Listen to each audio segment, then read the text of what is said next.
Bien, pues lo que nosotros les vamos a presentar ya es lo que se titula de alguna manera como una especie de metodología para poder leer el territorio. Ya esta ponencia se titula Una lectura del paisaje industrial desde un sistema de intercambio cultural entre Valparaíso y Limache, ya del interior al mercado. Cuando vamos a conceptualizar bien el concepto interior, concepto mercado, para que entiendan también el público lusófono, que nos concentramos principalmente acá en la región, ya en la región de Valparaíso, en esta zona. ¿Ya? Bien, pues, tenemos una estructura, ya que importante como presentar una estructura como para no perderse. Vamos a tratar también de hablar en forma pausada para evitar cualquier confusión. Bueno, vamos a comenzar por una presentación de lo que es el concepto de intercambio cultural dentro de una lógica del sistema, que es principalmente una aproximación antropológica al tema.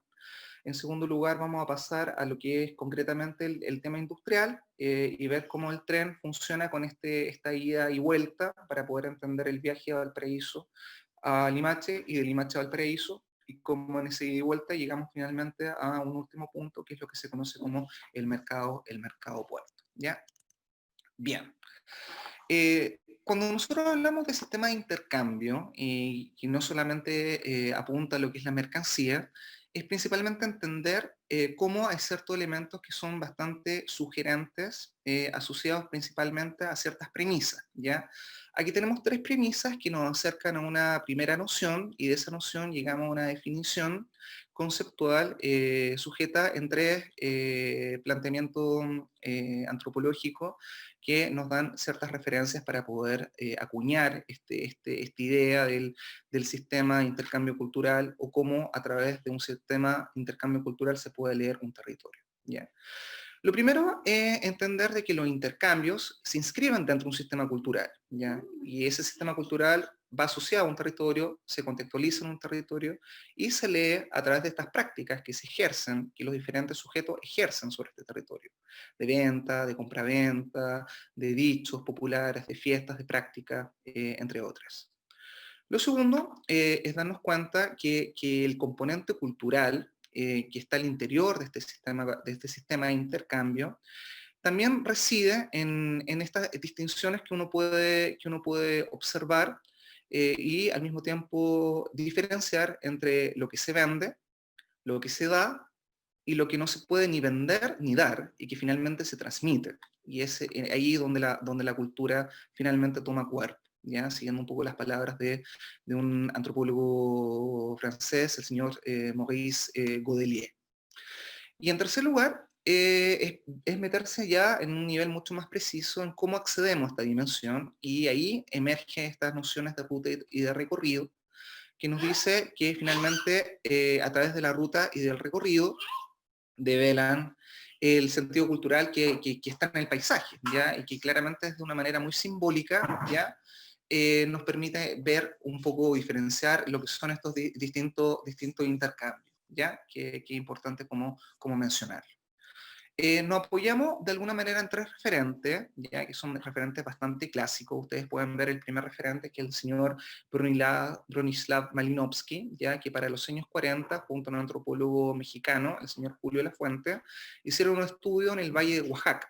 ¿Ya? Y claramente ese estudio etnográfico estaba relacionado con entender e identificar cómo los distintos productos, sobre todo mercancía, que responden a localidades muy precisas, que van desde México DF, llegando hasta el sur de México en el estado de Oaxaca, como también lo que está relacionado desde la península de Yucatán o lo que está relacionado desde el Golfo de Arián, llegan hasta Oaxaca. En el fondo es un valle, esta noción, este concepto de valle.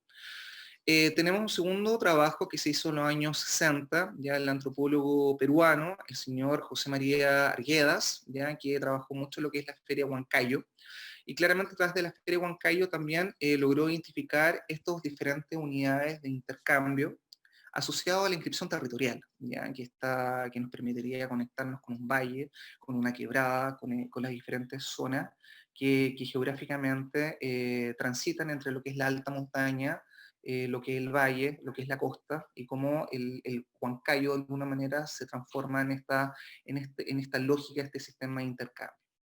Finalmente tenemos un último texto de un exponente de la antropología marxista, ya el señor Maurice Gudelier, que escribió un texto a fines del año 70, comienzo del año 80, ¿ya? Claramente era como un resumen de muchos estudios y conferencias que ya había hecho antes, que se titula Los fundamentos de la sociedad humana. ¿Qué es lo que nos enseña la antropología? ¿Ya? Que claramente hay un trabajo muy interesante de él, un antropólogo que todavía está vivo, a lo mejor en algún momento podemos invitarlo a participar. Tiene su carácter como todo antropólogo, pero es muy sugerente en el análisis que puede hacer sistemas de intercambio y cómo a través del sistema de intercambio podemos leer una cultura y una sociedad, ¿ya? Ahora, la pregunta, para darle el pase a Gonzalo, es entender cómo a través de la lectura que hacemos de un paisaje, y sobre todo desde una posición de lectura cultural de un paisaje, podemos identificar diferentes hitos, diferentes momentos en donde la historia, los archivos, las memorias nos van dando ciertos pasos y van configurando ciertos capítulos para entender que el paisaje en sí, y territorialmente hablando entre Valparaíso y Limache, es un texto que tiene muchos capítulos. Bueno, la lectura de un paisaje del puerto al interior y del interior al puerto, el tren de Valparaíso a Santiago, el sentido de la ida y vuelta. En este tren de Valparaíso a Santiago vamos a tomar las primeras 5 estaciones, que serían Valparaíso, Viña del Mar, Quilpué, Villa Alemana y Limache, en esta primera etapa. ¿Por qué Valparaíso? Este es un mapa de 1868 norteamericano que muestra las principales rutas y la industria productiva en esa época, en plena revolución industrial, donde Valparaíso es parte fundamental de esas rutas. Probablemente si viéramos un mapa hoy en día de los principales movimientos, ¿no es cierto?, de la globalización actual, Valparaíso no aparecería, ¿no es cierto?, en estas rutas. Por tanto, toda esta concepción de lo que es lo que vamos a explicar respecto a Valparaíso, el ferrocarril y ciertas cuestiones que tienen que ver con este paisaje industrial, están relacionados con un momento específico que es la posición y la localización de Valparaíso en un momento histórico de la revolución industrial. Esta es una fotografía de 1870, ¿no es cierto?, de la calle Esmeralda en Valparaíso, que podría más o menos uno explicar qué condiciones, ¿no es cierto?, la ciudad se estaba desarrollando en este momento de plena revolución industrial. ¿Y Valparaíso por qué? Porque Valparaíso es puerto y es un enclave, es una puerta para acceder a Chile. Pero es un enclave porque es un puerto del océano más grande del mundo, que es el Océano Pacífico, y tiene en su respaldo tiene el Cerro Concagua, el Monte Aconcagua, el monte más grande de la cordillera de los Andes, reflejado en esta fotografía anónima de 1870, donde al amanecer este monte más grande de la cordillera de los Andes aparece en el perfil de la cordillera, ¿no es cierto?, reflejándose en las nubes. Es un fenómeno que está presente en el tiempo y está presente en el imaginario de todos quienes habitamos esta zona, ¿no?, donde aparece el ancho completo del territorio nacional de Chile, desde el océano a la cordillera. Alberto Cruz dice, ¿por qué no abandonar a Valparaíso precisamente en este momento de crisis, de letargo? Por esto, 1550 a 1950. Durante 4 siglos Valparaíso en los cerros y el hombre, no los cerros siempre enemigos del agua y del hombre como en todo Chile, que en el fondo de algunos valles viven los hombres, no como los cerros en la Edad Media, para defenderse de otros hombres, siempre signos de enemistad. No, los cerros en Valparaíso signo de amistad. Durante 4 siglos el hombre haciendo en ella su vivienda. Durante 4 siglos defendiéndose invierno tras invierno de las aguas cuesta abajo que lo inundan todo. Y durante 4 siglos se goza con esto. Y no se le considera ni un mal, ni hay que apurarse en buscarle remedio. Entonces, esta condición de el habitar lo abrupto del territorio en esta ciudad estrangulada por el mar y los cerros. Hitos del ferrocarril. 1842, William Wheelwright presenta el proyecto al Congreso Nacional. 1852, inicio de las obras en Valparaíso. 1855, llegada del tren a Viña del Mar. 1856, llegada del tren a Limache. 1863, Valparaíso y Santiago quedan unidos por la línea férrea. 1876 se inaugura la estación Puerto y 1922 se inicia la construcción del mercado. Este es el fragmento de toda la línea férrea que une los 120 kilómetros entre Valparaíso y Santiago, y es el primer tramo, ¿no es cierto?, que estamos identificando en este mapa del ferrocarril de Valparaíso de 1863. Esto genera una conurbación de 42 kilómetros que va desde la costa hasta la cordillera de la costa, que es desde Valparaíso a Limache, y en esos 42 kilómetros, ¿no es cierto?, se establece la línea férrea, la vía férrea, que es este primer tramo, generando este paisaje cultural, natural, que además va generando cuestiones bastante comunes en términos de cosas culturales y paisajísticas. La estación 1, Valparaíso, el paisaje industrial heroico. Bueno, como decía, esto es una ciudad que está estrangulada entre el mar y los cerros, por lo tanto tiene muy poco espacio. Lo poco que se ha ganado ha sido sacándole terreno a los cerros y acercándose hacia el mar para tener algún tipo de espacio donde generar la vida en el sector plano. Por eso la vida de los barrios y la vida más urbana de los habitantes se ha desarrollado en la pendiente, luchando contra la pendiente. Aquí hay una foto de 1860 aproximadamente, en esta cosa de la construcción, ¿no es cierto?, de la plataforma que le gana terreno al mar y que está rompiendo la roca para generar el espacio. En el Congreso de Santiago, los congresistas se preguntaban por qué se demoran tanto en hacer estas obras, cómo puede ser tan complicado. Bueno, los congresistas en Santiago solamente estaban acostumbrados a su condición agrícola, ¿no?, de hacer surcos en la tierra, y no sabían muy bien de qué se trataban todos estos movimientos hidráulicos. Estación 2, Viña del Mar, el paisaje industrial y el balneario. Aparece Viña del Mar, ¿no es cierto?, su primera estación, y aparece un componente que es una nueva vida, que es la vida del ocio y el balneario. Una nueva postura, ¿no es cierto?, de recostarse en la playa y en la arena con el sonido del mar. Esto genera, ¿no es cierto?, una dimensión y una primera migración importante, ¿no es cierto?, de las clases altas de la ciudad, buscando, ¿no es cierto?, estos nuevos espacios en esta ciudad tan estrecha y apretada y tan puesta, ¿no es cierto?, en esta condición de efervescencia industrial y productiva. Aquí tenemos también una fotografía interesante en Recreo, donde se desarrollan los baños de mar. Se convive lo balneario, ¿no es cierto?, del ocio con el hecho de bañarse en el mar como algo higiénico, ¿no? Es una manera en que las clases populares también tenían de usar la costa, y con el tren de fondo en esta estación de Recreo. Aquí una fotografía de la primera industria, ¿no es cierto?, que vamos a tomar, que es la industria de refinería de azúcar de Viña del Mar, una foto de 1887, con la mano de obra infantil. Entonces Viña del Mar mezcla, ¿no es cierto?, fantásticamente esta cosa del ocio, de la playa, esta burguesía, ¿no es cierto?, que había hecho mucho dinero, junto a estas formas de explotación particulares de mano de obra infantil en la refinería de azúcar.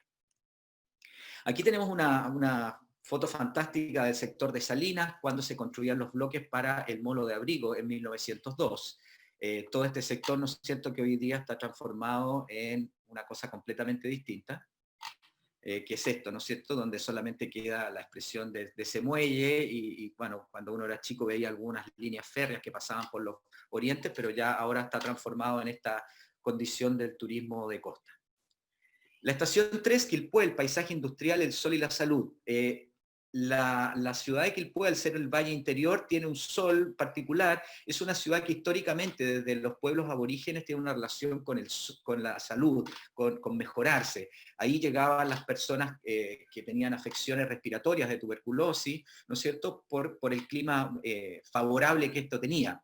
Y como el sol es bueno para las personas, también era bueno para otras cosas, en una vida entre una pequeña ciudad y el campo, y aparece, ¿no es cierto?, la industria de fábrica de pastas Carosi, porque este sol y este clima era muy bueno para el secado de pastas que se traslada de Valparaíso a Quilpué. La estación 4 de Villa Alemana, paisaje industrial, la agricultura y los molinos. Aquí tenemos la estación de Villa Alemana, muy precaria, ¿no es cierto?, en las primeras épocas del ferrocarril. Y estos son los molinos, ¿no es cierto?, que inundaron, se cree que llegaron más de 300 molinos que se constituyeron por personas que empezaron a ocupar, ¿no es cierto?, que empezaron a migrar un poco de la costa hacia el interior, generando una producción agrícola. Esta es una tradición italiana fundamentalmente, ¿no es cierto?, que se desarrolló con el proceso de los molinos de viento. La estación 5 de Limache, el paisaje industrial, el valle interior y la cordillera de la costa. Aquí está la estación de Limache. Los exteriores de la estación de Limache, y ya estamos en San Francisco de Limache, que es una urbanización hecha por un urbanista español, valenciano, Francisco Caruana, que tiene cuestiones bastante interesantes que ya mostraré. Aquí están las viviendas anteriores a la llegada del tren. Estas eran, digamos, las características propias de las viviendas. Se ve el Cerro La Campana al fondo, ¿no es cierto?, una foto fantástica, con la palma chilena ahí. Y digamos, es la urbanización de Caruana en San Francisco de Limache, con esta arborización y con una urbanización que era una especie de, por así, una simulación de lo campestre, pero con un alto nivel de urbanización relacionado con el tren. Este es el plano de la urbanización, la avenida Urbeneta que llega a la estación, pasando por esa plaza hexagonal única en Chile, de lo cual hoy día queda solo la mitad, porque el resto de la mitad de la plaza fue enajenada. Esto es sospechosa en todo caso una plaza que tenga 5 lados, ¿no? 6. 6 lados. 6 lados, claro. Sí. Era como bastante extraño para los habitantes del país, ¿no?, acostumbrados a la plaza cuadrada. Aldamero. Esta es la Compañía de Cervecerías Unidas de Limache, ¿no es cierto? Una foto de todo esto, todas estas industrias, la Kraft, Carosi, la CSU y todas las industrias de Valparaíso ya no existen, por supuesto.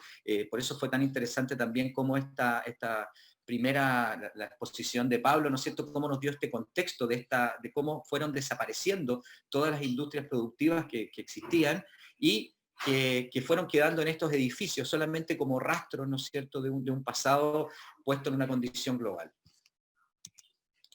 Y en esta situación geográfica, ¿no es cierto?, de lo que es el paisaje de Limache, llegamos a la última etapa, que es la foto que les voy a mostrar ahora, que es una foto interesante que la vengo siguiendo hace bastante tiempo en internet. Ahora apareció con una calidad mejor, parece que es de Jacqueline y Javier, y es esta persona que supongo que es Jacqueline, que está en la cumbre del Cerro La Campana, a 1830 metros sobre el nivel del mar, y que mira como si desde Atenas miráramos el Pireo al fondo en una distancia de 40 kilómetros. Miramos de nuevo al puerto y caemos al mercado puerto. Muchas gracias, Gonzalo. Bueno, como ustedes verán, esta idea de leer el paisaje desde una lógica cultural es también remitirse a la historia y, en este caso, el ferrocarril, el que nos ayuda como un conector, una construcción industrial que ha sido contextualizada históricamente por Gonzalo. Y nos hacemos la pregunta, ¿dónde llega el tren? ¿Qué es lo que de Limache llega al puerto a través del tren? Entonces, claramente esta idea de presentar como último capítulo el mercado puerto es situarnos en esa lógica y sobre todo presentar a uno de los informantes con los que he estado trabajando bastantes años, que me ha dado muchas pistas y muchas conexiones relacionadas principalmente con esta forma de leer el mercado puerto, ¿ya? Y con esto estaríamos como terminando como último punto, ¿ya? Como contextualización, el mercado puerto es un edificio que se construye en el año 1922-1924, ya originalmente de hormigón armado, está en medio del barrio Puerto, ya tiene una superficie más o menos de 11.000 metros cuadrados. La construcción se compone de 4 pisos, más un subterráneo y una terraza. Ya como ustedes pueden ver aquí el desglose de los pisos, originalmente en el primer piso tenemos fruta y verdura, en el subterráneo también, ahí me faltó esa parte de mencionar. En el segundo piso tenemos marisquerías, pescaderías, restaurantes, lo que son las pensiones. En el tercer piso, carnicería de equino, vacuno, el equino, que es un estudio punto muy interesante de Chile sería a través de la carne, por ejemplo, cómo a través de la carne o del consumo de carne se puede hacer una historia de este país. Y el cuarto piso, un taller de fabricación de escobas, ya que en algún momento fue también como una fabricación de galletas, se turnó un poco entre galletas y escobas, algo muy curioso por lo demás, ¿ya? En unas actas municipales ya encontradas en el archivo de la Municipalidad del Paraíso, encontré esta cita, ya que se las presento, que nos habla lo siguiente. Hemos considerado de mucho interés dotar a la ciudad de un mercado para la venta de artículos de consumo ordinario. Y para llenar esta necesidad, la Dirección de Obras Municipales confeccionó los planos de un nuevo edificio en el terreno del actual. Es decir, ya había un mercado antes del mercado puerto que nosotros conocemos hoy en día. A la fecha, la obra está contratada, encontrándose en ejecución las fundaciones del edificio. La obra gruesa de esta construcción importa aproximadamente 800.000 pesos y estará terminada en el mes de octubre próximo. Eso es una cita de 1921, página 106, y sabemos que finalmente el mercado fue inaugurado en 1924, o sea, ese octubre próximo claramente no se cumplió. Este fue un documento elaborado por el secretario de la Corporación Municipal de la época, el señor Alfredo Guillermo Bravo, que hizo toda una recopilación de las actas municipales de 1918 y 1921. Eso hubiese sido la primera imagen del mercado anterior al mercado puerto, situado en la misma zona, cuadrante. Estos son los planos a los cuales hace referencia el secretario. Aquí tenemos imágenes, como es la construcción del mercado. Estas son fotos del archivo del Mercurio del Paraíso, ¿ya? Como pueden ver, esa es la construcción que nosotros conocemos. Ya ahí está la Panería Valencia, y tenemos frente a la Plaza Echaurren, ya la calle Cochrane con la calle Márquez, Sí. no, Valdivia. Valdivia. Ya, entonces aquí tenemos la relación con el sector, con el barrio. Fíjense el tema de los canastos, los precios, van a ver como distintas imágenes, ya. Fíjense el tema de los conejos, ya todo lo que venía del interior principalmente. Ya hoy día no podemos, es difícil comprar conejos, es difícil comprar gallinas, comprar pavos, como en esta época se podía acceder. Todos los productos que venían del interior, lo que son las papas, limones, fíjense por ejemplo las papas, 50 pesos el kilo, habas, arvejas, limones, ¿ya? Es bastante interesante cómo a través de estas fotografías podemos leer una ciudad y un paisaje cultural desde otra dimensión, ¿ya? Aquí tenemos una imagen del subterráneo del mercado puerto. Aquí tenemos lo que son el consumo de verdura, ¿ya? Evitemos el cólera, consuma cocidas las frutas y verduras que crecen a ras de suelo, cebollas, papa. Y acá tenemos una cita, ya que está relacionada con Laureano Carvajal, un vendedor de palta hasta la actualidad. Ya estamos hablando de una persona que nace el 35, y ustedes pueden calcular su fecha, ¿ya? Y nos da elegí algunas citas de todos sus testimonios, que es una historia de vida que he venido siguiendo con él hace varios años, ¿ya? Y se las presento a continuación, con 3 testimonios de don Laureano. Unos tíos me criaron de 4 años, ahí puse 1939, en el fondo de la Cruz. En ese tiempo teníamos cabrerías. Nosotros traíamos todas las cabras para acá, entre paréntesis, puerto. En el fondo no había ni una mata de palto, eran puras alcachofales y lecherías. Había un huerto que tenía el doctor Múnich y fue el primero que empezó a poner paltas. 1945 aproximadamente. En el año 60 compré una bodega en el Mercado Puerto, en blanco con Valdivia. Era una bodega con segundo piso, donde vendía al detalle y al por mayor. Se llamaba Bodega La Cruz.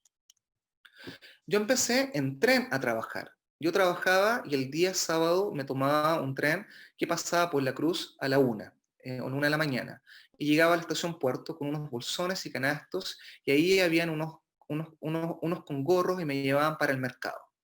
Y ahí empecé a vender paltas. En ese tiempo se vendían por unidades. Luego con la bodega que compré detallábamos de todo: limones, tomates, cebollas, chirimoyas, nísperos, se vendía lúcumas también. Pero después se echó a perder el mercado puerto, pues bajaron mucho las ventas por culpa de los supermercados, que lo sitúan más o menos en el año 80. Mi comadre Tila, que era, todos se tratan de comadre, compadre, que una relación familiar, un rapport familiar, Trabajaba en la calle Valdivia y vendía sandías al por mayor. Era muy buena gente y traían camionadas de sandía. En esa época, otros comerciantes me compraban a mí. Yo fui el primero que empezó a traer paltas en grandes cantidades al mercado, hasta 2 camiones a veces. Trabajé hasta el año 85 en el mercado Puerto. Claramente cuadra con el terremoto del año 85 que afectó mucho la estructura del mercado, sobre todo el tercer piso, donde estaban las carnicerías de Equino y Vacuno. Aquí tenemos las imágenes de lo que son las sandías a las cuales hace referencia Laureano. Este espacio de fiesta familiar, donde se celebraban cumpleaños, bautizos, todo dentro de un espacio bien sacro, como se mencionaba en su conexión también con esa imagen que tiene frente a la iglesia de la matriz, ¿ya? Que observa el mercado. Estos son los canastos, los niños que sobre sus cabezas llevaban canastos con limones, con papas, con fruta, y que claramente desde el mercado proveían a los vecinos de estos productos que venían del interior, ¿ya? Esta es la estructura del mercado ya abandonado. Estas fotos corresponden a una foto que logré como pedir permiso para entrar a sacar fotografía el año 2015, antes de que empezaran los trabajos de restauración. Ya como ustedes pueden ver este espacio abandonado ya, pero todavía se ve esta estructura con esta escalera, que es como si la calle entrara al mercado, como que subiera, y claramente hay una conexión muy interesante con lo que es la ciudad, ¿ya? Todavía podemos encontrar muchos documentos que dan cuenta de cómo eran las prácticas culturales en tal época. Ya podemos, por ejemplo, hacer referencia a la estrella de Valparaíso, cuando la estrella era la estrella, y nos da una descripción bastante interesante, como ustedes pueden ver en esta nota final. Carnicería 60, Mercado del Puerto, ¿qué es lo que ofrece? Cordero lechón, cabrito lechón. Y ahí ustedes pueden seguir el desglose observando cómo nos alimentábamos en otros tiempos.